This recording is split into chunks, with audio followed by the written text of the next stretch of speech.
Welcome to Backyards and Bevvies. Grab your favorite bevy, pull up a chair, and enjoy the ride. Hey, B&B fam. This podcast is sponsored to you by BetterHelp, H-E-L-P. Is there something getting in the way of your happiness? I know when I traveled the world, I had many days where BetterHelp's worldwide service of licensed professional therapists could have helped me speak to someone no matter where I was in the world about whatever was happening with my life, and with zero judgment. With their ability to match me with a therapist that best fits me, I know my mental health would have been way better back then. Believe me, I needed it. But I'm here to share a way for you to take back control of your mental health by telling you about BetterHelp's awesome services they have for you to talk with a pro about your life through their app or just online. Whether it is a video session or some simple messaging, their team is here to help.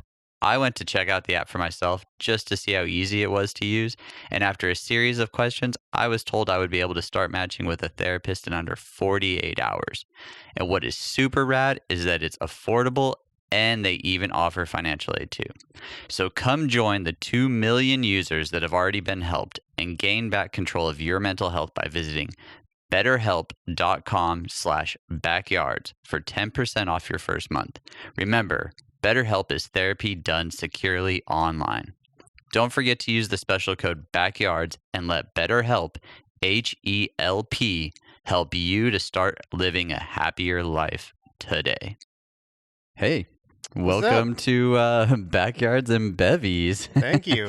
Today we have a special guest, my buddy Juan Gomez, and we're not in a backyard, but I feel like we're kind of in a backyard. We got plants. I bring the backyard in. Yeah, dude, there's a fish tank behind me. I mean, this is pretty cool. Like, I've done a couple backyards now. I've done a porch. I've done, like a balcony. But I haven't done, I've done a kitchen. But I've never done a small jungle-ish style interview. This is nice. Backyard jungle living room with a pond in a box. A pond in a box. I've never called a fish tank that. That's amazing. Yeah, I mean, it is a pond in a box or a piece of river. Is that salt or is that No, that's fresh water. Fresh water. Yeah. Nice. You got some catfish in? I can't see behind me right now. I do have one catfish in a different tank, and it grows up to 1.5 inches. That's it. Really? So he's hiding somewhere on the small tank. Yeah. You can't go noodling with that guy. No, I mean, you can, but you're going to need very small hands to get him out. So you've seen people noodle before? Yeah. When that noodle TV show was coming out, like there was a show on Discovery Channel that was all about catching catfish. Are you serious? Yeah. I used to watch it when I was a kid. Well, teenager back then. Yeah. What a wild idea. Like, I'm just going to go hop in this, like, dirty river. Yep. Like, I can't see the bottom. I can't even see an inch underneath the water. Nothing. I'm going to go get in this water, and I'm going to jam my arm into this hole. Yep. And pull out a catfish. Hoping it's a catfish. It could be something else. You don't know. You're just going to get a bite on your hand, and you're going to hopefully pull him out. Yeah, like if you're in Florida, your chances of getting a gator are a little higher. Yeah, probably, or something else. I mean, it freaks me out, like just to think about a pond, a river that you can't see the bottom end. Yeah. I don't have the courage to go in there and like grab something and hope that you don't get caught and stuck underneath the water. Yeah. I'm not a big, I love the water. I love getting in water. But if I can't see my feet, then I'm not a big fan. Yeah. I had to get drunk, really, really drunk last time to go float the. People always ask me like, "Oh, you want to go float the river?" I'm like, "No, not really." But then you involve a little booze, and I was like, "Well, this could be the best fun." mixture, though. It was not that the booze won that day. Yep, I was gonna say it takes me to that memory. I wasn't there, but I remember it. You heard about that one. That's like a whole podcast in itself. Yep, pretty much. We'll save it for that one. Thank you for having us over today. Thanks for coming. I'm not sure if you'll see, but you might hear a cat or you might hear a dog because you got a couple little animals running around too. Animals. I have to say, walking into some homes, you can feel very sterile. Like it's just very there's white walls and there's a TV on the wall. Yeah. walking into here, there's a very nice sense of like peace. I have to say, you. like Thank you. Every time I've come over here, I've actually took care of your plants for a hot minute. That's right. Yes. And there was something very relaxing about it. Yeah, you know, like it is. I can't explain it, and I don't have a word for it, but pouring water into these little living things really made me happy. I gotta say that for me, like, obviously the plants come in to my life on the early years by my mom. She's the one that loves plants. Okay. Never a big fan of indoor plants herself, but my wife is a big lover of indoor plants. Yeah. So that's why we have a bunch of indoor plants. And then since she always brings more and more plants, and she, as you know, she goes for work for 6 months on the summer. Yeah. I am forced into learning how to take care of them. So now it's like not only learn how to take care of them, but I also fell in love with them. Yeah. And I got to say, it does feel very cozy when I walk into the house and I have like all these plants. It's almost like going into my speakeasy per se. Yeah. And it's cool. Well, you know, like you travel, you know, if you do not know Juan, I met Juan out on tour, and we toured together for the better half of a decade. And I have to say, you know, like everybody has their own thing they want to come home to, whether it be a giant TV so they can watch sports or the news or whatever they want, right? Coming into this house, though, I really do have to say it is peaceful. I can see leaving the tour bus and having a busy weekend, and in your brain, you're like, I just can't wait to get home. Yeah, and it's work. It's not like you're not coming home to more work because you gotta trim them, you gotta do all these things. But there's something like super just chill about that. Yeah, it's definitely like a mindset. Yeah. When you come home, all I do is just listen to music, work on the plants, work on the fish tanks, and little things like that. Like you said, it is more work, but it's work that I actually enjoy. I'm not gonna lie. When you say when you clean the fish tanks, I envision you, just because I know who you are, getting in like a full scuba suit just for the fun of it. Just going inside. That would be amazing. Just like randomly, like you go and get your like swim trunks on. You put some flippers on. You pull out this like brush. Well, you're just like a super animated person. So in my mind, I don't see you doing it in anything other than that. So you know, paint a picture of Juan. You know, he's a normal looking gentleman most of the time, but then just let your imagination go right now to a man cleaning his fish tank in a scuba suit. I usually pull out the fish, fillet them, get all the scales out, and then I put it back in. They're good. They're clean. They're clean. Wash them on the sink. Give them a little soap and water. Oh my gosh, dude. But in all reality, it does, like whenever I do trimming inside of the tanks, which I know a lot of people probably, when you mention a fish tank, first thing that comes into mind is a box with water and a fish in it and gravel on the floor. Yeah. They never think pink gravel, a full landscape inside of it. And you're doing something different too. You're doing not just a landscape, you're doing an ecosystem, right? And like 100%.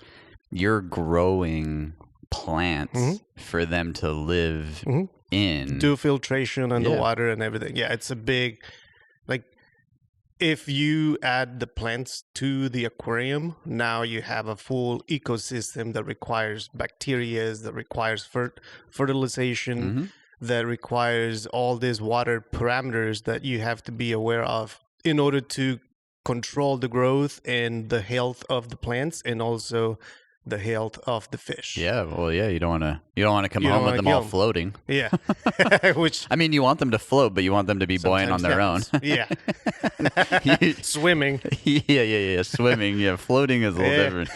That's I was actually like, when I started thinking about this interview, I was like, man, you know, Juan has so many like interesting little talents that I've. Yeah. Hey, kitty. Yeah.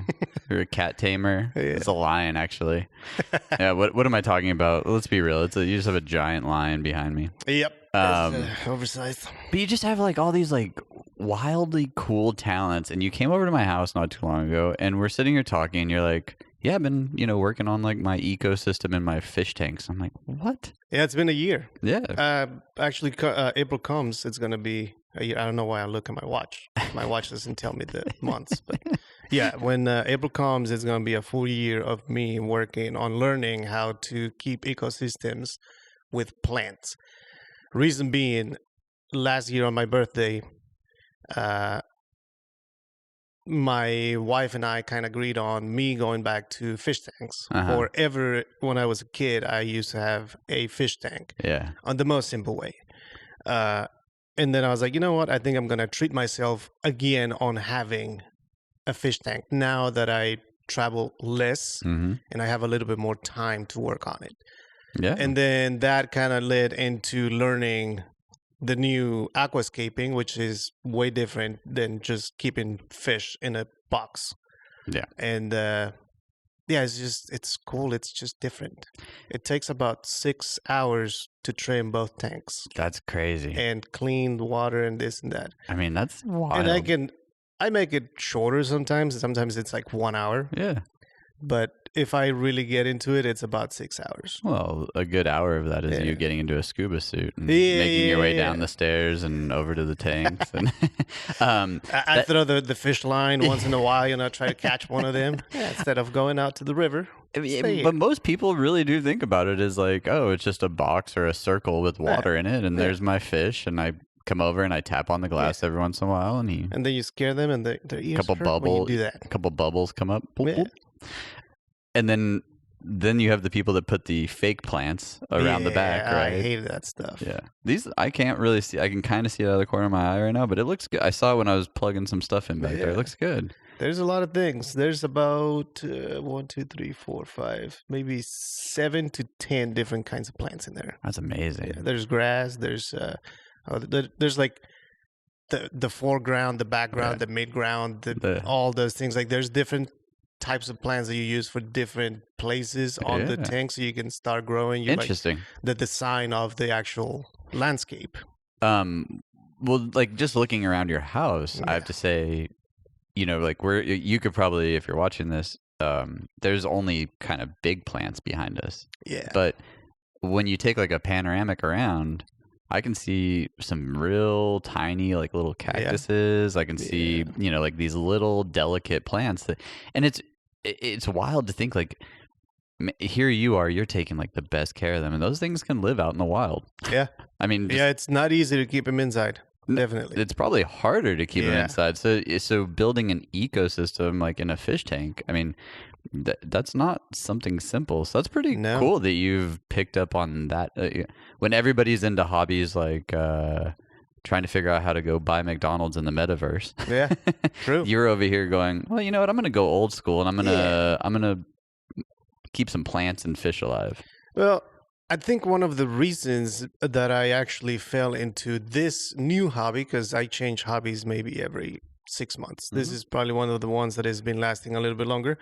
But plants and tanks and anything related with keeping nature alive, kind of helps me learn more about nature and not focus so much on like you said, like the example of purchasing the cheeseburger from McDonald's in the metaverse. Yeah, that's technology nowadays.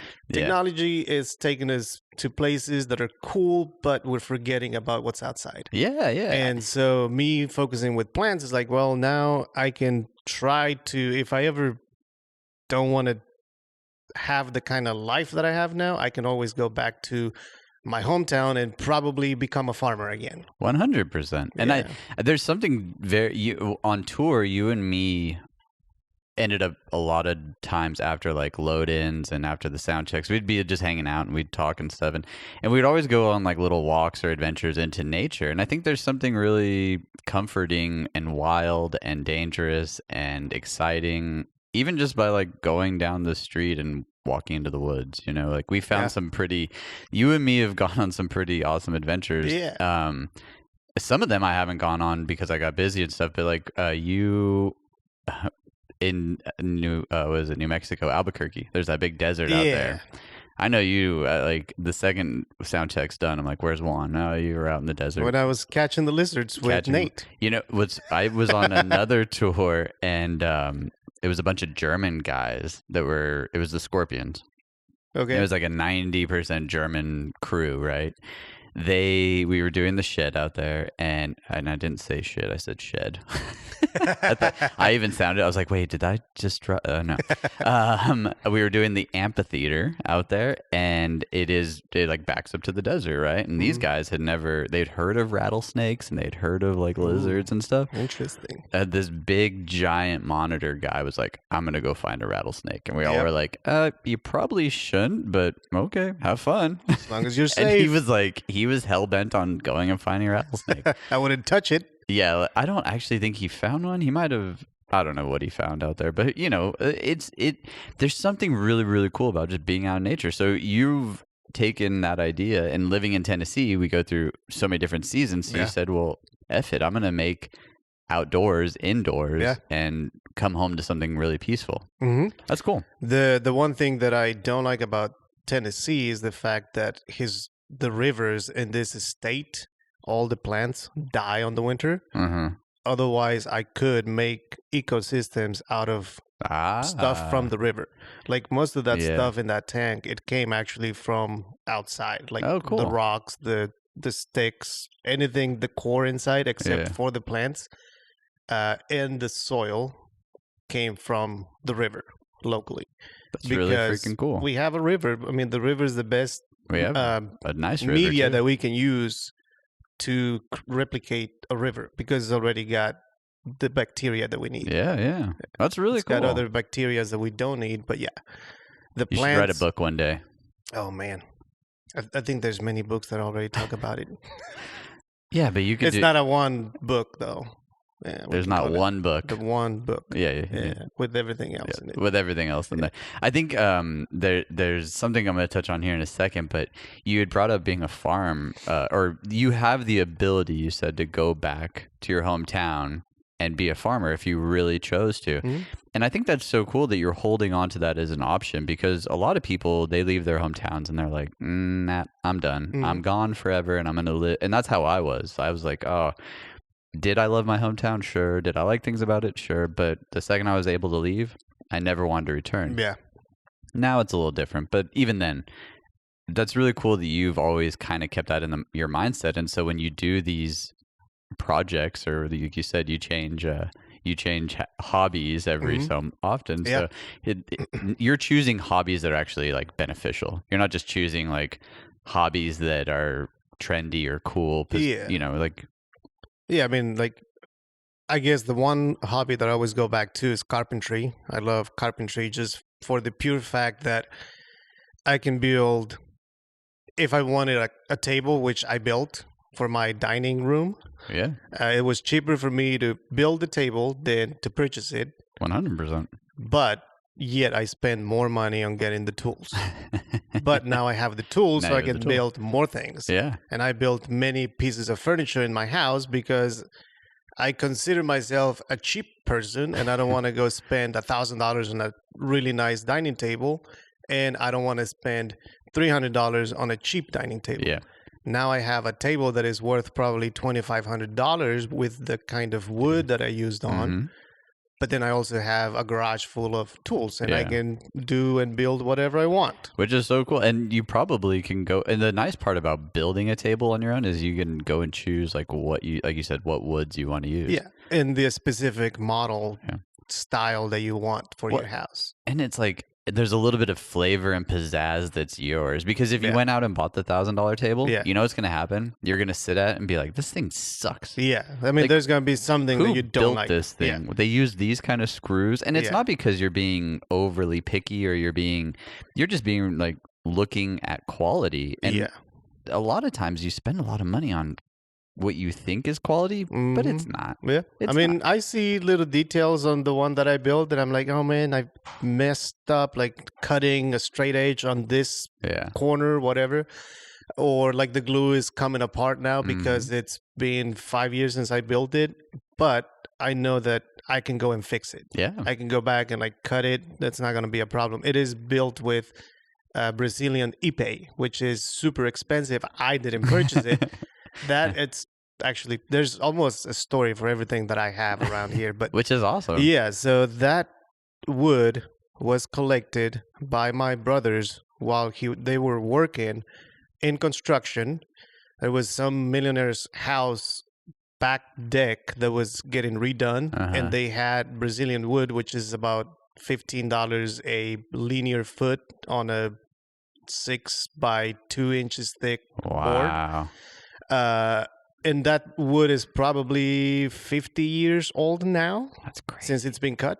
Because it was on this guy's backyard for like 30 years, and now it's in my dining table, and it's still great, and it looks vintage and cool and everything. I'm like, that's really nice. Yeah, Just and you the could table- probably turn around and sell it for like 40 grand because it's vintage and cool. Or I can turn around if I ever got tired of it, I can just turn around, cut it, build something else, make something new out of it. I love that. Though. Recycle it. You know, you are one of those people that the second I started touring with you, you always impress me with like little things like that, like whether it be the way you made your guacamole. Guacamole.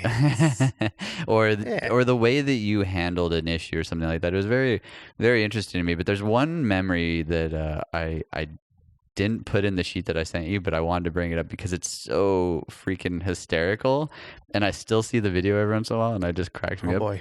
It was after sound check, and there I come from front of house, and I'm in Monitor World, and I'm like, there's like a place to hit like golf balls and all these things, and you're like, yeah, but did you know there's chickens? And I was like, what?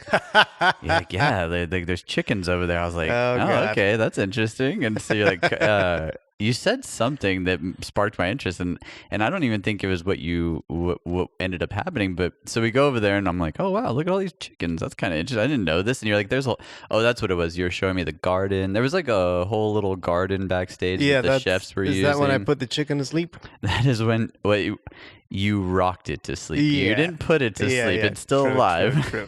We got to be careful with words. What's funny was I rock him to sleep. I was telling BK about it, and she goes, you might want to change the wording because someone might think that he put it to sleep. Yeah, well, I didn't kill the chicken.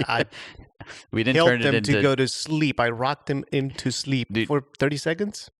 I'll find the video. I'll upload it because it is absolutely like one of the coolest moments I've ever seen someone just take an animal and comfort it so much that the thing fell asleep in your hands, and then you just laid it on the ground and it stayed asleep. I was like, what is going on here? Like, am I watching like the Chicken Whisperer? Yeah. So I guess in my head, what was going on is the fact that as growing up, my parents always had goats, sheep, chickens, all kinds of animals, so we could eat them. Yeah. Because in my hometown, there's not much around. There's no stores. Yeah. Where is before you go any further? Where is your hometown? Hometown. It is called El Sabino, which is a municipality of Atotonilco el Grande, Hidalgo. Hidalgo is the state. Okay. The state is right next to, I guess, to the east of Mexico State. Mm-hmm.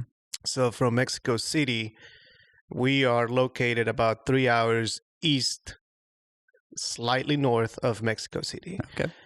In a beautiful gorge. Yeah, we'll come back to it, but I just wanted to, so that when people are picturing this, they can kind of picture it. So you grew up having chickens and goats. Goats, lambs, pigs. What else? Myself, dogs, cats, birds, lots of birds. Lots of birds. Lots of birds. Mama loves birds and a lot of plants. Her gardens were so beautiful. There was one time when my first bicycle ever, Santa Claus brought it to me, which it was a big deal. Santa Claus does not come to Mexico. So the fact that Santa Claus brought me a bicycle, I was like, man, this guy's rich. Yeah. So I was like super happy training on that bicycle. It took me about 6 hours to learn how to ride the bicycle because I'd never been in a bicycle. And between those 6 hours, I destroyed many plants at my mom's garden. And then she destroyed the bicycle. She was very close to it. She was very close to it. She recycled it. And she would have probably destroyed it over my back. Oh my gosh, 100%. With a chancla coming at you. Yeah, exactly. So you grew up around a bunch of animals, but you did. But you didn't grow up in the sense like, oh, we had 4 dogs that lived inside that were every animal was just outside. Well, because it was a farm. Yeah, and animals were not allowed inside. Even the cats, like nothing was allowed inside. Having an animal inside was very disrespectful. Yeah. So the fact that we have cats and all other animals inside the house, we've come long ways. 100%. Like my mom loves animals now inside, but for the longest it was a no-no. And there's so many traditions around the world that it's culture. It's not that you didn't like animals. It's just the fact that it's like going to Japan and taking your shoes off when you walk in the front door. It's culture. It's what they do. It was a filthy thing to have an animal inside because animals don't have the cleanliness that a human has. So therefore, it wasn't seen as a cool thing, especially in my hometown. Like I said, a lot of restrictions down there. So you have to tend these animals then? Yeah. So I would always just like pick up the eggs from the chickens, feed them this and that, and then nowadays on TikTok, social media, and all that stuff. I don't have TikTok personally, but Instagram and all that stuff, they always populate, Yeah. So I'm like seeing all these videos of people putting or rocking chickens to sleep. I'm like, wait, does that even work? Like I'm like whatever years old, and I've never done it. And I should have, because I've always had animals around, but I didn't know. So I was like, ooh, that day, that was a Charlotte amphitheater. Yeah. And they had this, sometimes it's not that good. But that conversation always comes up because the picture of me holding the chicken is on my work box. So everybody always asks about that story. And we were eating. I think it was catering. And then I saw the vegetable garden they had outside. And then somebody mentioned that there was chickens and something else. And I was like, ooh, chickens. Time to prove that video if it's true or not. See if this is real. Yep. And it was true. I blew my mind. You just got to... blew my mind. Without hurting the chicken, you have to lift one wing, take their necks or heads, put them underneath the wing, fold it back without crushing the head. Just let them breathe. Gently. Yeah, gently. Then you have to grab their legs with your fingers, and then you got to start them like rocking them, and then just as you're bringing them down to the ground, you let go of the legs, and then you just let the chicken on the ground, and they will sleep for about 30 seconds. Yeah. Which was amazing. That's crazy. The one other thing that I need to try whenever I go back to Charlotte in that same amphitheater is drawing the line on the ground. I still don't know if that's true or not. Which one was that? I don't... if you have a chicken... And you like draw obviously standing on the ground, and then you just like take your finger, put it in front of their faces, and then bring it down to the ground, and then draw a line on the ground. Yeah. They're supposed to stay hypnotized on that line until you like make it disappear. Really? Yeah. I don't know if it's true. We'll find out. It really is going to boil down to, are these city chickens or are these like farm chickens? Are these country bumpkin chickens or are these city boy chickens? I don't know if or city girl chickens. I don't know if that's got if that plays in the animal kingdom. Maybe they don't even know that they're city chickens. So growing up in Mexico, how I think this will really be cool for some of the people that listen because like. Where I'm from, we're right on the border of Mexico. Mm-hmm. Like half my family's Mexican, Mm-hmm. Looking at me, you wouldn't tell. I look like a white boy. I got the other side of the genes. Mm-hmm. But, like I come from the Ramirez's and the Provencios and, long Gallegos too, I think. But that's, I think, the Spanish side of me. Yeah, it's the Spanish side of me. The Spanish from Spain. This from Spain, yeah. Yes. But we used to travel down to like Chihuahua and stuff. Okay. And so I haven't been there, and I hear it's beautiful. Yeah, I was young, and it was. I want to say that family lived in a smaller town, but your town was pretty small, right? Yeah. How big was your town back then? Probably 50 people population. The next bigger town with about 100 to 200 people is about 20-minute walk. Okay. We're like the same town. We just live like up on the mountain. The other guys live down on the valley of the gorge. Gotcha. So we're just considered two different barrios at that time, which is just a little neighborhood. Yeah, 2 different neighborhoods.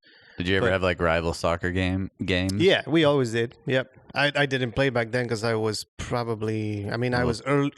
I was younger than 11 years old because when I migrated into the States, I was 11 and a half or so. Wow. So I didn't get to play much, but there was always that like rival feel, like, oh, that bigger town is better than the small town up in the mountain. And like deal.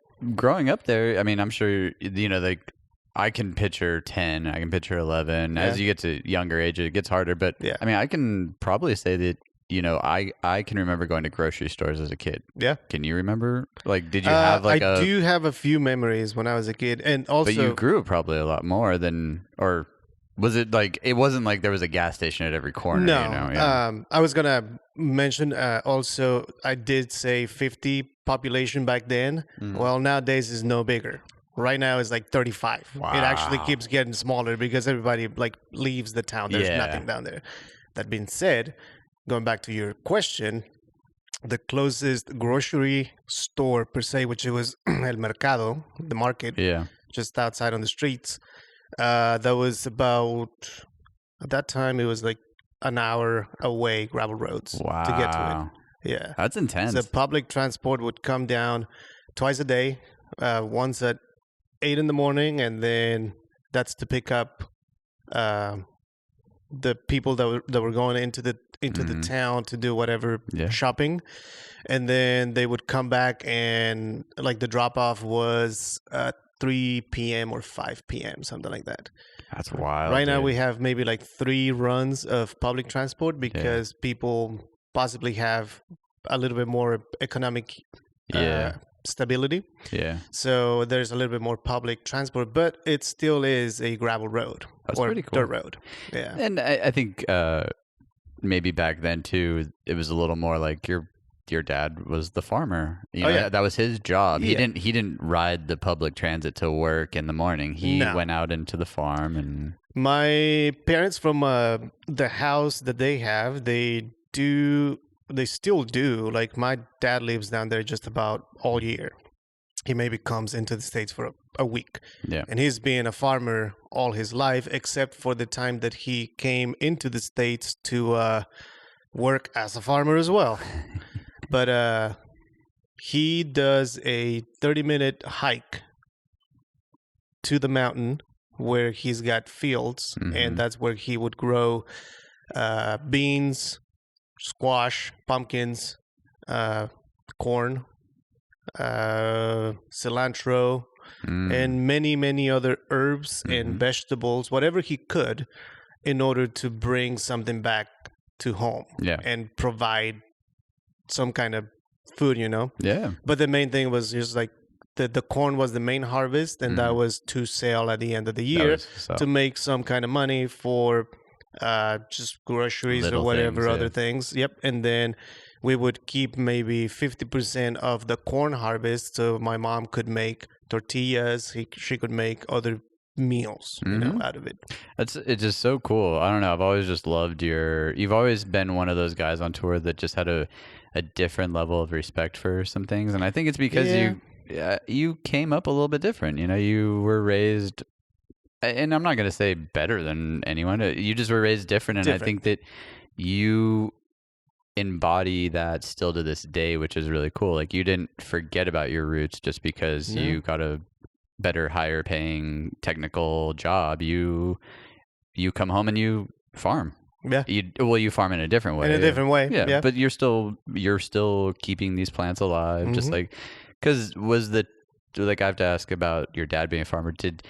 What was the temperature like down there? Was it always like one climate where he just kind of swapped plants because it was that time of the year, or was it? So we have a very mild winter per se. But summer is around 80s, 90s. Humidity is very low because it's a semi-desert area. All the cactus grow where we live. I've never seen any other place that grows as many cactus. The biggest trees were pecan trees, and the medium-sized trees were the mesquite trees. So it's like mesquites, pecans, and then you have a bunch of just random varieties of cactus or cacti. So it's kind of I can picture that now. Yeah. Because like you hear like, oh, my little town on the hill. Some people could go rainforest. Yeah. No, this is a lot of rocks. A lot of rocks. If you miss a step, you will feel it on your face or somewhere else. Yeah, it's not fun. So when you were young, did you have to go up, make the climb with your dad every once in a while? Yep. Whenever there was a weekend and I was in school, I would go and deliver food for him, like for lunchtime, which was my favorite thing to do because then I didn't only just get to eat, but I would always bring the food, which I would actually run the hike. Like I wouldn't even hike it. I would just run it up the hill, which right now, if I try to do that, I will die because I'm not in shape anymore. But I would get to the field and I would make like a bonfire, which I know it's crazy to think that at the age of probably between 8 and actually maybe like 6 to 11, that was kind of my weekend routine or whenever I didn't go to school. Yeah. It was bring this food to my dad, build a fire, make sure that there was some nice coals, and then pull them out and then warm up the tacos or whatever food we had on top of those coals. Like, yes, there was ash on those tacos, but that was the best flavor that you could add to those tacos. You did that not too long ago. You sent me a photo of you. You were working out on a farm here in Tennessee on one of your days off. Yep. And just taking it back. You pulled up a little chair under a tree and you sent me a photo because you told me a story similar to that. I don't know if it was maybe it was another time you were just talking about how you missed it or something. And then next thing I know, you're sending me a photo. You're like, see? Yeah, like, I mean, it's awesome. The taco is like the popular thing in Mexico, but the reason why it came about is because said no one ever. The reason that it came about is that was the sandwich for most of Mexico. Yeah. I mean, you fold a tortilla full of food and then you make a stack about this high. You cover it up with foil paper and napkins and this and that, put them on a bag and go hike. And then once you're hungry, build a fire, put them on the coils and then eat them. I remember the first time I saw a burrito, or no, I didn't see it. They asked me, excuse me. Said, would you like your burrito smothered? And I was like, in foil, sure. I'm supposed to be able to walk around the block with this thing. It is and they're like, no, we put it on a plate. Do you want cheese on it? I was like, can you put the cheese inside of it so I still want to go walk around? Yeah, exactly. It blew my mind because fast food. Yeah, well, I didn't come necessarily from, a small town in Mexico, but I grew up knowing all these Mexican traditions. And my grandpa, probably if you met him, would remind you very highly of your dad. Yeah. Just because I believe it. He didn't really go to the grocery store to buy all the stuff he needed. He just would go there just for certain simple things, because he didn't have the farmland, so he didn't have like cows and chickens like he didn't. Well, maybe he did have chickens, but he had a garden that was just full. Always. It was always doing something in there. It blew my mind. I was like, what? Like there's a watermelon, a squash, surprised there wasn't a weed plant in there. No, I'm just playing. But he did. He had it all. Maybe it was. You just didn't know. I was young. No, I would have known. At that time of my life, I would have known. But he did that, though. And he did stuff that now is trendy. Yeah. So being a kid, he used to and he only ate corn tortillas. Yeah. And I'm pretty sure if he would buy them, but he probably had my grandma make him corn tortillas. For me, more than seeing flour tortillas, it was a shock when I came in here because we don't know how to make flour. We know how to make the flour for the corn tortillas because we process the corn. I mean, you grow the corn, you harvest the corn, I don't know how you call it, but when you like just pull out all the kernels out of the corn and then let them all dry. And then once the corn is dry, then you boil it so it softens. Then we got to grind it. And then we have to grind it again to make it even smoother. Then you make the tortillas. That's how I learned how to eat and make tortillas. So when I saw... And you're not using a blender. You're using your hands. Yeah, you're using... like rubbing... You're using like a... Well, for the grinding, once the corn is actually boiled, we use like this hand grinder.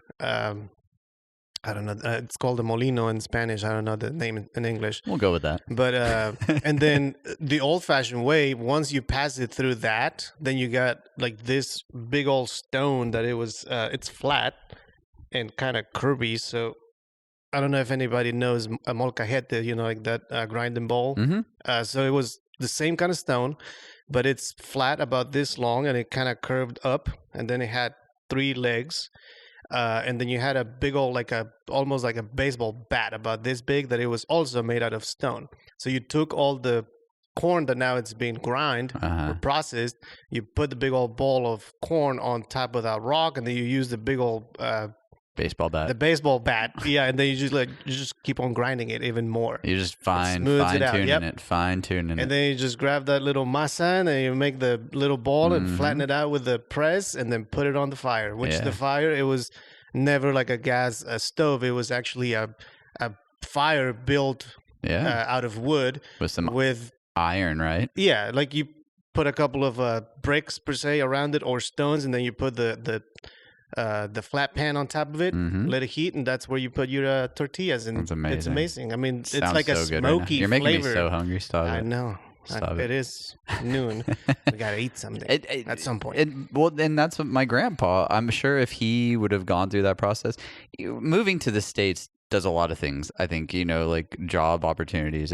There's a lot of people that want to come here anyways, but coming here though, that you then sacrifice other things that potentially you used to do, and I don't know what he used to do as a kid, but I could only assume that he grew up something similar, right? Yeah.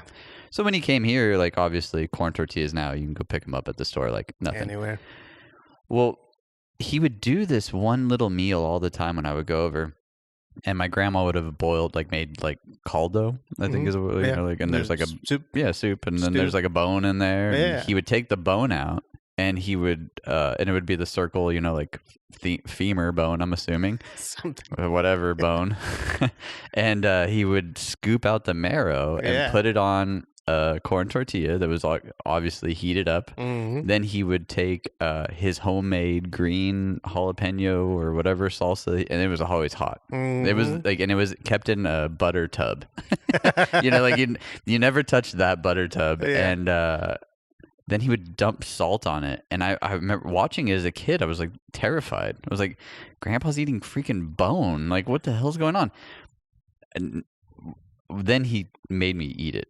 And I was like, wow, that is the most flavorful thing in my life. And so ever since probably, I don't know, 10, let's just say, I've always loved bone marrow, but you didn't find it in restaurants. Yeah. Until 4 years ago, and now it's the trendiest thing. I watch people take shots of whiskey down these bones now and stuff like that. So it's funny because it's such a thing that you probably grew up and I grew up just seeing our parents do it because of old traditions in Mexico.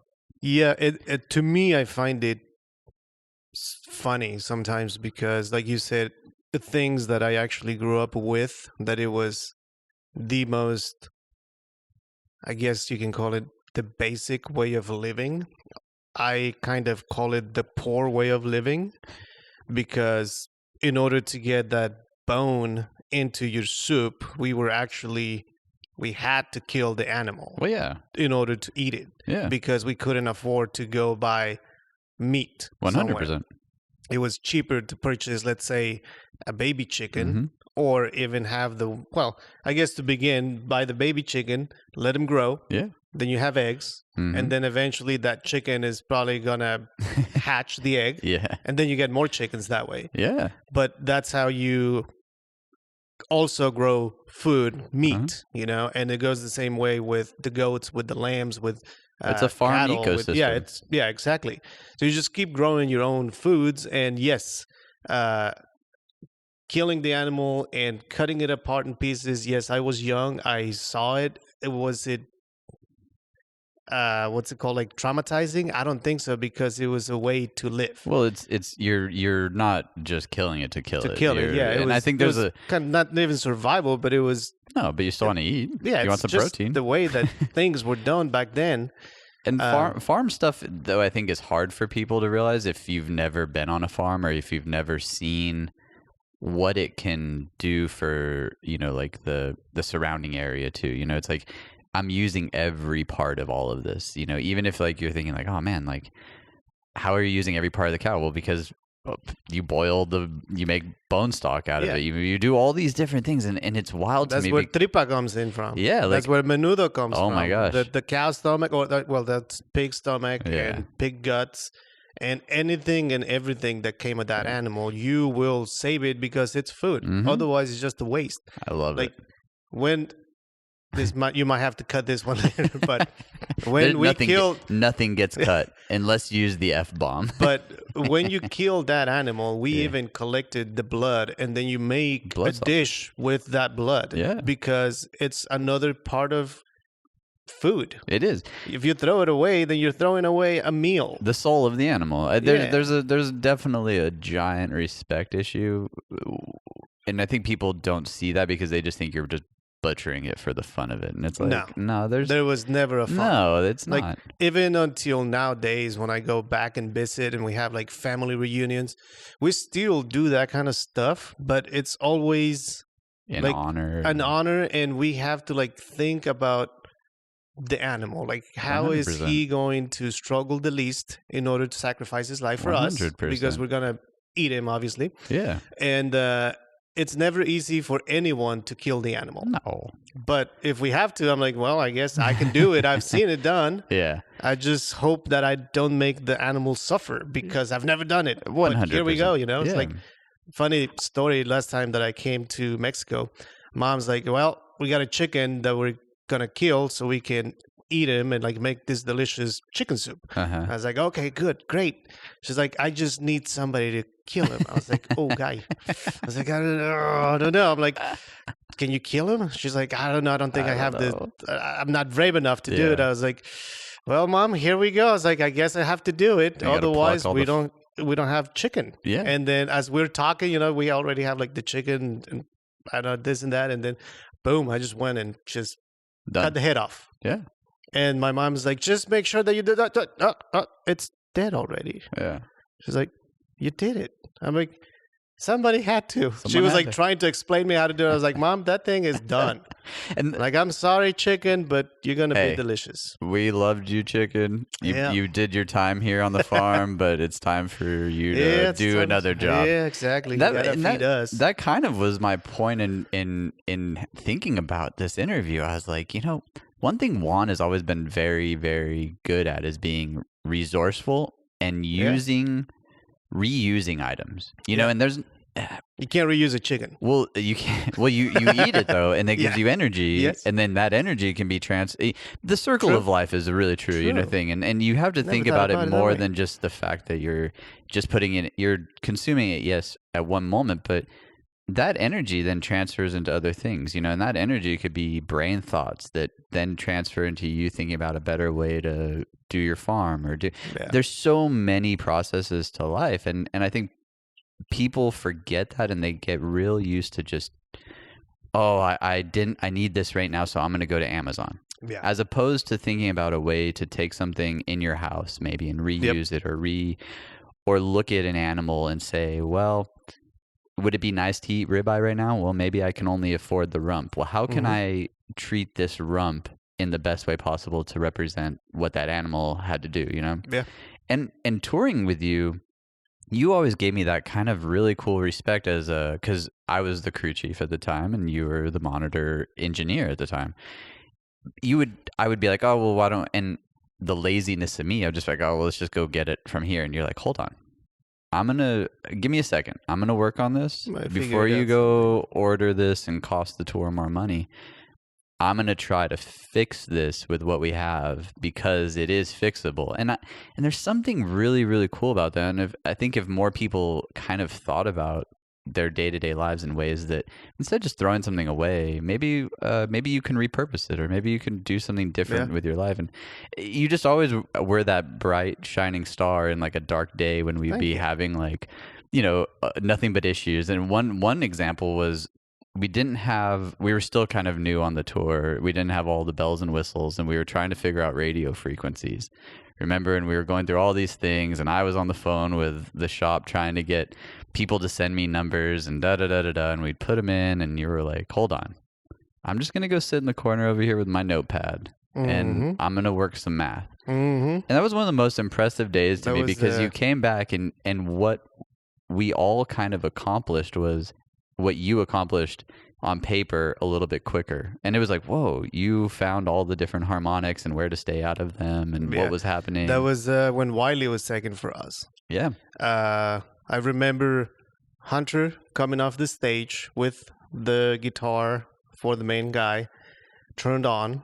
My antenna placement was too close to the stairs. Yeah. So as he's coming down, the antenna picked up the frequency. It was too strong. It created the intermod. Intermod jumped into like an IEM frequency. It picked up. That channel went out the front of the house. Yeah. And then everybody's freaking out the next day. We can't have it happen again. And then Wiley and I were like, all right, let's try to figure out because these guys need proof that what we're talking is true. Yeah, we have to move some stuff. Yeah, I was like, the only way to prove it is using the theory and the mathematics on the theory. Yeah. Let's do it right now. And then between me and him, boom, we did all the numbers and it was exactly that one frequency. I was like, boom, here you go. And it was so cool because we could have put in an order for, another $40,000 machine that comes out and scans, and we just didn't have that kind of time though. And so, I mean, it was, but that's my point though, is that you came from a place where being resourceful, it was not necessarily a matter of life and death. We're not going to turn this into like but it really did boil down to like, well, if you didn't think it through, if you really didn't take care of it, then what was the point of doing it at all? Because now the farmland is dry. We can't do this, or we can't do that, or hey, we didn't think this idea through, so now we don't have corn tortillas. And we just didn't have the facility of, like, if you need something. When I was growing up, you didn't have the store, mainly, or you didn't have the money to purchase it. What do you mean 7-Eleven wasn't there? So it was, I mean, you just had to have things always available in order to come up with whatever you needed. So, like, when I see people complain sometimes about a fancy life, I'm like, you have no idea what fancy life is. Yeah. Like right now, yes, my house is humble, it's basic, it's whatever, but I'm a rich person right now. 100%. Because if I compare this to where I came from, there's a guest. And there is a guest show here. up. A little kitty cat showed up. So, hi.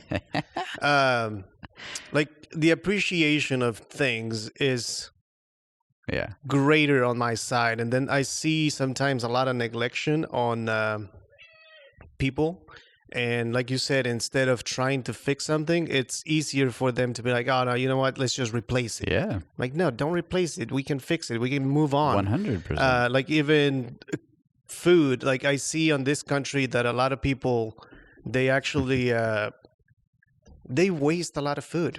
And when I see that kind of stuff, I'm like, man, you can feed a lot of people with all that food. If you don't want to eat it, don't get as much. And that's I mean, this is a deep conversation because it really does boil down to what you grew up seeing, in a long way. And it's hard, it's hard to say like what is,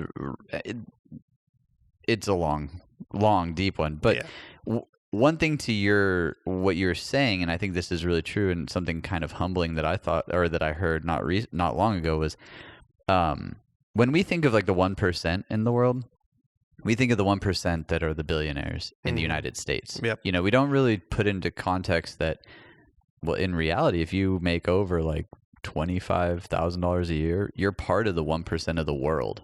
Because there's so many people that live around the world in a completely different way than you could even imagine. And I have to say though that when I was thinking about, like coming over here and having this talk, it was like, man, Juan is just very resourceful. And I was thinking about you as like a Swiss Army knife. You're not the small one that you just keep in the pocket. You're like the fat one that makes no sense. That you have to have a. Why do I need this tool? Yeah, like you have to put it in like its own truck to like take it around town because and it is that. It's like, why do I have this little microscopic thing in this Swiss Army knife? But you're like the Mexican version of the Swiss Army knife. The Mexican knife. And it's because you just all the time I'd be like, oh, this is happening. You're like, hold on. I have an idea. There's a solution. And you did. Like, I would say 90% of the time on tour with you, you would find a way to figure it out. And I think that is really cool because on like a touring perspective or like a production manager perspective, or just a nowadays, what are they called? Accountants are all over these tours, right? Mm-hmm. So it's like as an accountant, it's like, man, let's take the extra blah blah blah dollars and pass them over to Juan because he's gonna fix whatever we need. Hopefully that happens. But and those cases are so rare that you have that. But I have to say, man, as a friend, I really appreciate what you do, and thank you. I have to say, like, understanding what it's like to really have a humble life and then come home and still do that stuff, even with the opportunity to go do whatever you want. Yeah. I don't know. It's just cool. So I had this thought though. I had to ask because growing up in a small town, like I'm sure there was a TV somewhere. Yeah. Yeah, we had a TV. The first TV I think came home when I was about 5. Yeah. So the radio. Around the same time that we got power. Yeah. Because we didn't have power until I was like 4 or 3 years old. That's wild. Yeah. Oh yeah. I remember like the power lines being set up when I was a kid. Whoa. Yeah. Okay, that was cool. game changer. I was like, wow. On that same note, I'm sorry, I'm pulling probably away from the conversation, but I was talking with my wife about this subject the other day, and about sustainability, or no, about like kids nowadays. Kids. Yeah. Like teenagers and anything below maybe teenagers. Yeah, kind of, maybe a little bit on the mid-20s. We'll just say 25 down. 25 down, yeah. So a lot of times, like nowadays, depression is a big problem because people, I guess they just think that they're not being appreciated, or maybe they think that they can't do the things that they want to do because the resources are not there. Mm-hmm. Which, I mean, if I compare the resources that I have nowadays with the resources that I had back then, I'm like, we have a lot of things that we can actually, like, it's very easily to accomplish something in life. 100%. Like any dreams that you have can be accomplished. Just take time. Yeah. All you got to do is put the work into it, which everybody or every dream needs work to be put on. But the fact that I grew up without power, I remember like every evening was sit in the living room, or, well, I guess you could, the living room was the same room as the dining, as the kitchen, as the bedroom. Yeah. It was the same thing. It was just a room with a bed, with a chair and floor. Yeah. And that was it. So I remember mom just like turning on the radio, and we would listen to the radio soap operas, which was pretty amazing because listening to a story on a radio, it pushes your imagination to like picture what's happening. Like if you hear the horse walk in, then you would picture your own horse. My horse could have been black, yours could have been brown or white, whatever, And like listening to the characters, you would picture your own character based on the tonality of their voices and stuff like that. So it was pretty amazing. And then we just had a candlelight. So you just stare at the candlelight, which is amazing to stare at a fire, especially on a backyard with a bonfire. Oh my gosh. If you just stare at it, you just get lost. Like your mind just focuses into that fire. And then when you have a radio telling you a story, there was times that there was like some scary stories that I loved for some reason. The kukui. Yeah. And like, I guess having like a dark place with just one single light that pulled your attention to, and then listening to these stories, your mind just kind of went everywhere. Yeah. But what I'm trying to get to is nowadays with the new generation that is 25 and below, they don't appreciate night and they don't appreciate light, like the daylight, because all they do or all they want to do is either play video games, be behind the TV watching something, or be on their cell phones. Yeah. And if you have power, the light bulb is always on until you go to sleep. Yeah. Right? Artificial light. So there is no such thing as day or night. I mean, if you look outside, it's dark, but there's still entertainment for you to stay busy. Yeah. For us, it was like, all right, as soon as the sun sets, you can't be outside anymore. Yeah. You can't be anywhere because you're afraid. You can't go. The dark was real. Yeah, you got to go back inside, hide because you're scared, because you're a kid. Yeah. And then you appreciate the radio. You appreciate that little light. And then when the day comes, then you appreciate the daylight, and then you just have fun. Like, you just want to be outside. You want to go play with the soil. You want to play with dirt. You want to go catch a bird. You want to go whatever you want to do. It was amazing. That stuff doesn't exist anymore with the new generations. They don't appreciate anything. Which then leads to less appreciation of other things. Yeah. You know, it's a simple... what you said about the candlelight, it's such a simple thing and such a simple task to us as consumers of just anything. You know, like we live in a very prominent country where lighting a candle sounds so simple in your brain when you say it, right? But if you lived in a third world country and you were trying to light a candle and you didn't have a match, how the hell would you do it? You can't. It would take some innovation, though. Yeah. You would really have to figure out a way to rub some sticks together or the way we used to do it, actually, I can answer that question. Well, I knew you could.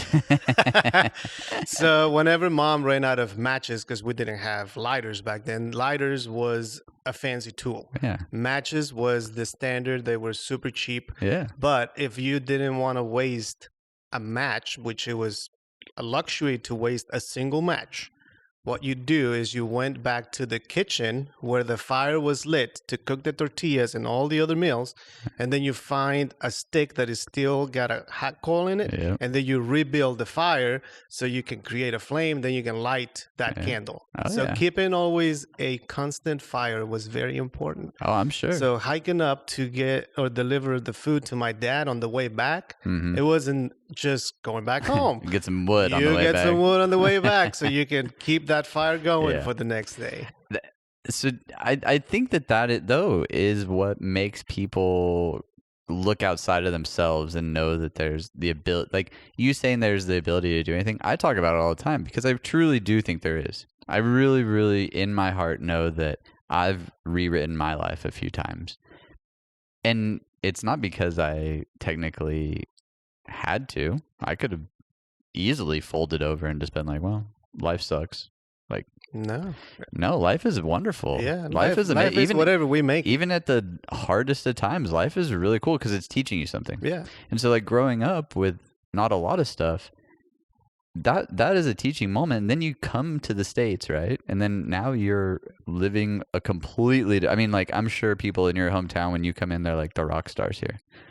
Probably because of not necessarily because they think that you are the rock star, but because you're living a dream that so many people wish that they could do. I think everybody in my hometown, when I come back, they think that I'm rich.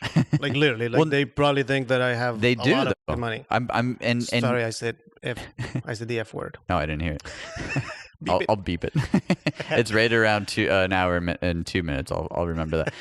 But you do though, compared to them, and so in reality, yes, you are the rich guy that came in. One thing I had to ask though is, since you had these items and you had this imagination, and you finally got power, what did you want to be? Like growing up in Mexico as a because I'm sure concerts weren't your first priority. Nope. Growing up, what I wanted to be, I guess, I wanted to be an electrical engineer, or I wanted to be an automotive engineer. Okay. Even though those were big words at that time, I knew that I had to do something related with electricity or cars, because I love every time that I saw a car coming down that gravel road, dirt road, it was mind-blowing. I was like, how does it work? Yeah. You know, it was just it was bugging my mind. Like, I need to learn how it works. Mm-hmm. The second thing was electricity, because once we got electricity, obviously radios came in place, and TVs. The only two pieces of electronics we ever had was TV and radio. And there's batteries probably before. Most of the my grandma's got a radio that my grandparents had that it's battery driven, and I've told her every single time that I see that radio that's going to be my radio once she passes, which I hope she never passes, and I hope she passes 100%. Many years away from now. Many. But I'm like, that's going to be my radio once you pass, because I love that radio and it brings so many memories. But that being said, the one piece of electronic that would always fail, die, break, it was a radio. So I would always find, like, obviously Mexico is not the cleanest place, especially the hometown where I live. There's no such thing as recycling garbage, or there's like no garbage pickup service. Yeah. So all you have to do is burn your own wastes, I mean, garbage related. Everything else we do use septics. So I would always find like these radios thrown on the side of the hill or whatever, and I would pick them up and I would bring them home and I would take them apart and I would try to fix it. But I had no idea how electronics work. So I would just pull things apart, cut the cables with pliers and like unscrew things. And I'm like, oh, Mama, I'm going to fix this thing. She's like, all right, cool, whatever, Put it with the other 10 that you have over there. It's like all the Frankensteins, like, like Toy Story, just like all the things like mismatched. Like I created one radio out of 20 radios and stuff like that. So that's where my interest about electronics came in. Gotcha. Well, that makes sense, though. I mean, I could picture you as a little kid looking up at these guys bringing these power lines in, and you're like, what is that? Yeah, it was. And your parents are like, that's power. Yeah. You're like, what? They're like, yeah, when we go to travel through that cable. When we go to town and they have lights, you're like, oh, wow, we're going to get power? Like, that's cool. I mean, it was a big deal. So that to me is a really interesting fact, because you're in a business with a lot of electronics now. So you kind of ended up somewhere near close to it. Extending that story, if you're okay with it, I'm okay with anything. So after graduating from middle school, because in Mexico you don't have like the same buildings, middle school and high school and this and that, right? So you have the primary, and then you have the secondary, which is, I guess, middle school and then high school, and then you have prepa. I think prepa is actually the high school, but anyway, so I finished my primary school, and then to go to my secondary school, it was on the town where we go to do shopping, which it was 1 hour away. Because the closest secondary school was shut down because there wasn't enough kids. So the teacher couldn't afford to come to the one school to teach 5 kids. Yeah. So my parents started paying for the public transport to bring me into the bigger town, which it was at 7 a.m. class. Jeez. And I had to get up at 5 in the morning, get ready, get into the public transport at 6 a.m., and then get to the home or the town where I was going to go for my secondary school. And that's classes started at 7. Sometimes we made it a little bit late because it's a gravel road, and if it rains, you will get stuck somewhere. But we always managed to like get there on time thanks to the driver. And that opened up my eyes to, okay, there's more than what your hometown offers. Yeah. Right? So eventually I got another gift from, I think it was Los Santos Reyes, which is the Santa Claus version of Mexico. It's the 3 Magic Kings on, I think it's January the 6th. Yeah, okay. It's another holiday tradition in Mexico. But anyway, they gave me, it was like a racetrack with 2 remote-controlled cars, but the controls were like connected to the track, and you had to push the button. So I played that thing so much. They just went in circles, too. Yeah, I burned the little engine on one of them. So I was very sad about it. So knowing that there was an electrician on the next town, I took that little car. I went and talked to the electrician about it. I was like, is there any way to fix it? The only way to fix it, it was by replacing the motor, right? Yeah. So I talked to this electrician guy. I was 10 years old probably, right? So if you imagine somebody coming to you and or a kid coming to you and talking about fixing this little car, obviously you're going to tell them, yeah, we can fix it. It's going to be so much. Yeah. So I think at the time it was like 100 pesos, right? That's a lot of money. Like I've never seen that much money in my life. I was like, oh, wow. Mama is not going to be able to. It's going to take years to get that. Yeah, I was like, mom's not going to be willing to pay for it. So might as well just either give up or find another way to do it. That's where my mind starts like processing what is the alternative. So I talked to this electrician guy. I was like, if I work here with you, whenever I can, would you be willing to pay me, teach me how to do electronics work, and maybe I can fix it, or I can just save enough money to pay for the little motor? Yeah. Because it was easier for me to do that than purchase another game. There's no such thing as purchasing another toy. No. Toy's broken, you throw it away. No. Too bad. Figure it out. We're poor. We can't afford it. Yeah. So go play with the goat. I never actually ended up working with the guy because I didn't travel up to the town that often, but that kind of started pulling me more towards the electronics. Yeah. That's cool though. I mean, that right there shows a little bit of drive at a young age. So, I mean, I can picture you growing through this industry because, we've had that talk before about, getting to Full Sail and you making it and then you graduating and then you making it to Claire and then getting it. I mean, the process it didn't start at 18. No. It started way, way before that. Yeah. And also going to Full Sail was another scary thing because obviously when I migrated with my parents into the States, actually my dad was already here. That was at 11 and a half, 12 years old. You get put in a high school with a bunch of students that speak English and I speak nothing. Like I was a straight A student in Mexico. Yeah. Coming to the United States, I speak no English. So I guess the teachers were nice enough to just pass me. Like, all right, take this kid onto the next classroom because he's not going to do anything. I mean, you don't understand anything that's happening. No. I mean, you're being asked to do essays and do English and stuff like that. I'm like, I don't even know what I'm doing. Well, yeah. I was failing every single class, and then I graduated from high school somehow for some reason, for some magical thing. I think it was just teachers getting tired of me. It was that saint that you were talking about. Yeah. Santo. El Santo. He came and gave you another gift. Yeah, exactly. The Santo Reyes. But you were learning English the whole time, I'm assuming. Slowly, right? I'll leave that up to the audience to think how quickly can you learn English by just sitting in a room listening to people talk. Yeah. I mean, there's no actual interaction on how do you say this because your teacher is an American or speaks English at that point, so you can't even ask them questions because all you speak is Spanish. So it was very intimidating. I didn't learn much. I went from straight A's to straight C's and F's and E's.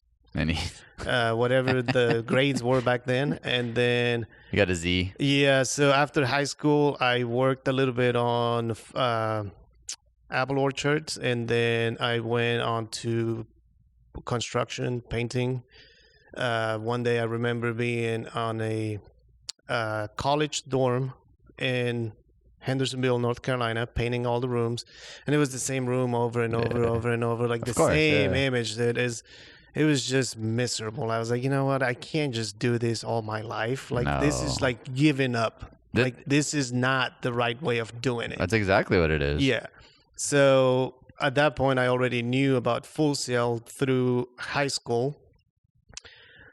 The one thing that drove me into Full Sail was literally just a picture of an SSL coming on an ad. Yeah. I was like, I want to learn how to use that console. Why? Because it's got a bunch of buttons and it looks difficult and I love learning difficult things. And it is all electronics. Yeah, it's all electronics. I was like, all right, put 1-to-1. It's good. Let's do it. So 5 years later, after seeing that image, now I know about Full Sail, then painting this dormitory, and I'm tired of it. I'm like, all right, it's time to go to school. Like, it's time to go to college, and let's see what happens.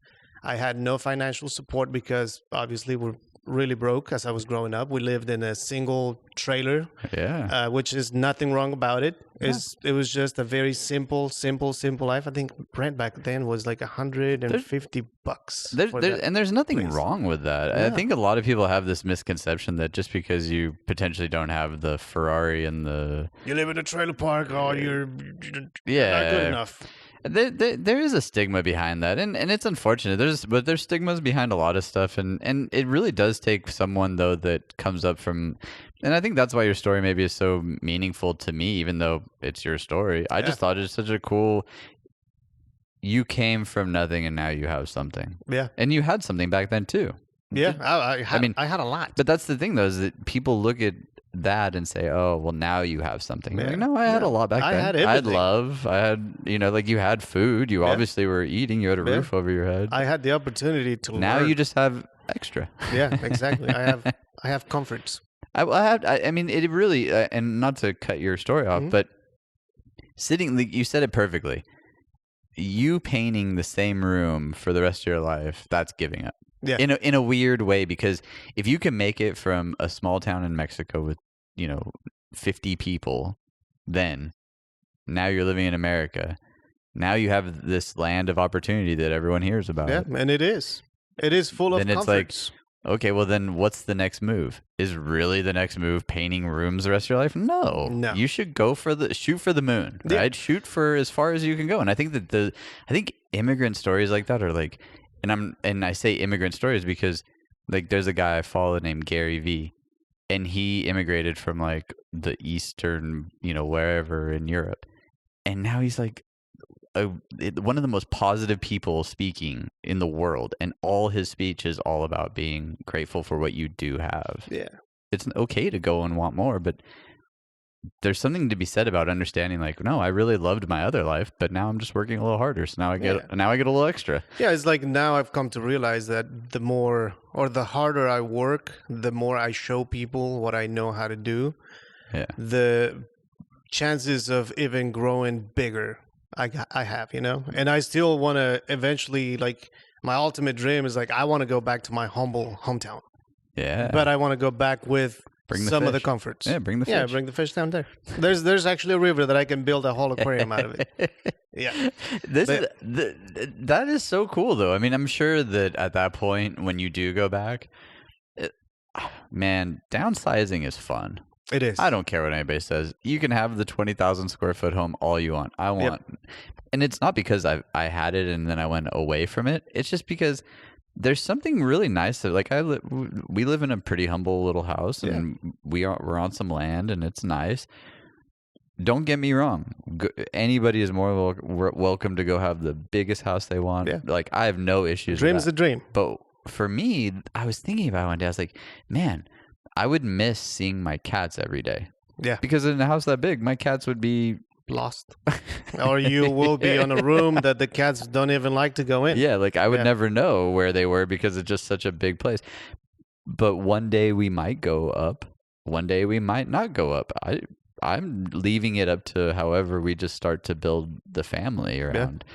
So I think by you thinking about going home to Mexico, that's a really cool thing. Yeah. I mean, like right now, I feel like where I'm at in life, I do have the dream house. I have the dream car. I have my wife. I have all of these things that once were a part of a dream. Yeah. Right. And there's still things that that are a part of that dream that a little bit more difficult to get to. But I also noticed that I got to the financial dream a little bit, not financial dream, but like, I got the house that I wished for. Yeah. And I got the comforts that I wished for a little bit too soon. Because now, even though financially I'm good, stable, I feel like it's such a waste of money.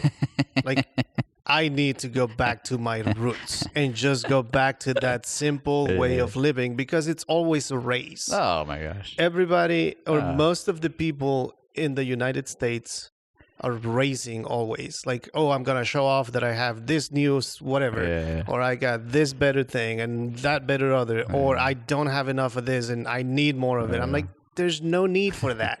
Just be happy about yourself. I have been that person, and there is no happiness that I have from some of that stuff that is still with me today. Don't get me wrong. I've had some amazing stories from moments. It's a good pleasure. Oh, don't get me... Like, there's nothing wrong about that. But like you said, there's also the whole other side to where there is a little bit of comfort in my life where I'm not trying to race anymore. Yeah. And there is a very interesting mental health thing that I think kind of goes inside of yourself when you get to that point where you can say like, nah, I'm happy, man. Yeah. Like, would it be nice? Sure. But I don't really care because I already have a car that works, or I already have and I say this only in the sense that because would it be nice? Sure. But then that comes with a lot of other pressure too. A lot of like consequences. People don't realize like the minute you start to go to something that is of like crazy value, the responsibility, the care, you still have to take care of these items. You know, like that's fine that these Bugattis are around. Go buy one. You really should go buy one. If you have the money, go out there and buy one. Yeah, give yourself that luxury. If you want a Bugatti, go find a way to make that kind of money to go buy a Bugatti. Do you have $10,000 to keep up with the Bugatti a month? It's an oil change is like 30 grand. Yeah, so that's the point though. If you want the 20 grand or the 20,000 square foot home, go buy it. Be ready go for do that it. $500 electrical bill a day. Yeah. Whatever it is. Yeah. I have no problem with that. I think that that's exactly what there should be people that want that. There should be people that do it. I've been very fortunate to have a really, really cool career in the world. I though had too much fun, and I didn't do certain things that it's like you said, I lived a different life because I could at the time. Looking back on it now, I'm like, dang, that was a waste. I should have been a little more resourceful with my time. I've done that too. And it's okay though. But you know what it does is it humbles us now to say, well, you know what? I still have many, many more, well, hopefully many, many more years to live. You know, like we're young. You're pretty in good shape still, I can see. Yeah, I work looking out. Good. Yeah, I could tell. Once a year. I was walking behind you earlier. I was like, oh yeah, look, Juan's been doing his squats. Working out. Yeah.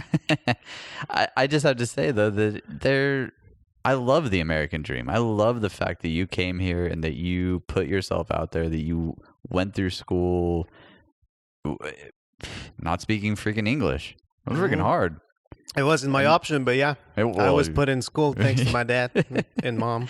Because he loved you. It wasn't because it wasn't because he said, "Oh, this is the only way Juan's ever going to make it in life." No, because you could have just stayed in Mexico and been a farmer, and you would have made it in life. I would have definitely chased that electrical engineering dream. I didn't do it here because I actually took, again, being resourceful. I took in consideration the fact that I wasn't fluent in English. I couldn't write well. So I knew that mathematics were going to be very confusing, especially learning it in a different language and then making essays for my career of electrical engineering, because there was going to be some English heavy classes and stuff like that. So I took Full Sail for the pure fact that it was so quick. Yeah. Not cheap, but it was quick. You get out there and... Yeah, and it was more like hands-on, and it was going to be something that it was still cool to do, and it was related to something electronics, you know? Yeah, for sure. So I was like, all right, I think the weakest link that I have on this career is the fact that I don't know how to play an instrument. But if I have to, I will. And I learned to play the acoustic guitar in 8 hours. Yeah. But then I stopped playing the acoustic guitar, and then I forgot because it wasn't required for me. The harmonica. The harmonica? The harmonica.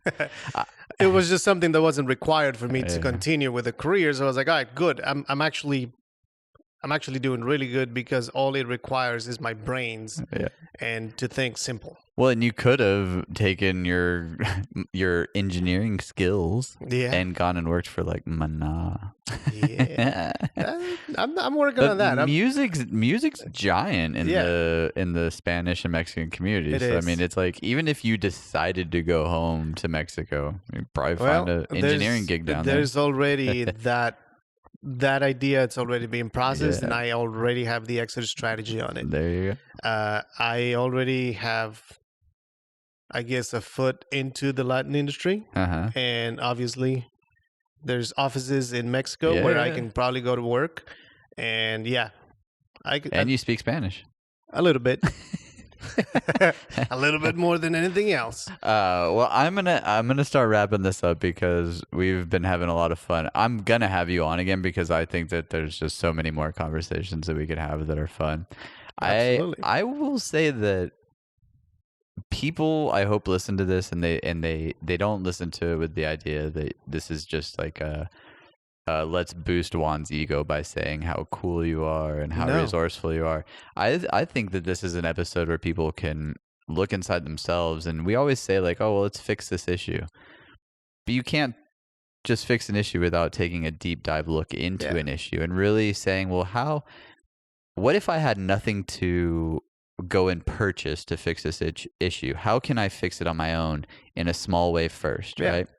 And sometimes it's in just your own home. It's like, well, living in Mexico, though you were in a community, you still had to make sure that your farm or in your dad's farm, that ecosystem was good through every day, because if you messed up, then potentially that would mess up the farmer next to you, which then would and then the whole town could suffer, so it's a bigger picture. And I think looking at you in this episode and talking to you and hearing this story, there's certain things that I didn't know about you, and I look at this as a chance for us to open up more conversations in the future, but more conversations in the sense that we can all look at our lives and we can all be a little more resourceful for what we do. I mean, it's this, like you said, fixing, troubleshooting, being resourceful also applies with life. Yeah. Every day at some point, just stop yourself and then ask a question to yourself. What am I doing wrong in life? It's okay to do that. And if there's something that you can think of that you're doing wrong, how can I fix it? How can I make it different? How can I make my life better? Not financially, but mentally. And then it goes long ways. It does. The heart needs love. And the body needs love, and I think that part of that is by being honest with yourself about certain things. It's like, look, do I want to get to this point? Do I want to go buy the Bugatti? Sure. How can I do it resourcefully, ethically? Build it. Well, yeah. I build it out of Legos. Build it, yeah. I mean, I saw a Bugatti built out of Legos. Anybody can do it. But it's true, though. Anybody, you can do it. You can do you're anything. Proof that you can do it. And I love that you came on this show. And we honestly didn't talk about a lot of stuff, but that's not a bad thing, because we had a great talk, and I loved learning about your life. And you actually made me a really fun drink today. Yes. So the bevy is Topo Chico. Topo Chico with mezcal. Yeah. And I can't remember the other syrup that I put in there. I can't remember the name of it. But Topo Chicos always remind me of you. You always drink Topo Chicos. I did. Not with a mezcal, but Topo Chico. On tour, I only drank the mezcal in the morning. Yes. Right before load-in. Yep. I do miss touring with you, friend. I will say that there's a handful of guys that I can look at and honestly say, like, when I go into my phone, I'm like, oh yeah, there's that guy. I miss him, and I really appreciate you coming on this show and Thank you. And opening up. I don't think a lot of people get a chance to hear a whole lot of culture unless you really want to, and it really is a want in a way. But I hope that some people that listen to this show have always been curious about Mexico. Maybe this conversation won't be for everybody, I gotta say, but it is. Everybody has to listen. You must. Now, here's a question that was in the back of my brain, and I just thought about it. Since your hometown now has power and all these other things, you're going to be able to share your you can send it to them. Obviously, they probably won't be able to understand too much of it if they don't speak English, but this is kind of cool though, because you can now send this little video or a YouTube down to Mexico, and then your family can be like, oh, absolutely. There's people that follow me from my hometown on Facebook. They will see it once I share it. Oh, that's awesome. And then for those of you that are curious to know more about how my hometown looks, just go check out my Instagram page, because you can see a lot of pictures. Every time that I go down there, I post a lot of pictures. Yeah, you do. To that kind of, the pictures that I take and post are pictures that in a way translate what I'm talking about. Yeah. Like this represents my hometown. Yeah. And what's so hard pictures are just hard to tell, though. I mean, Wiley went down there with you. Yeah. I'm so jealous. Yeah. So it was jealous. Such a fun time. So cool. Such a fun because you really get immersed in the smells and the sounds and all the textures that are around. The 3Ds and the 4Ds. Oh my gosh, yeah. It just doesn't.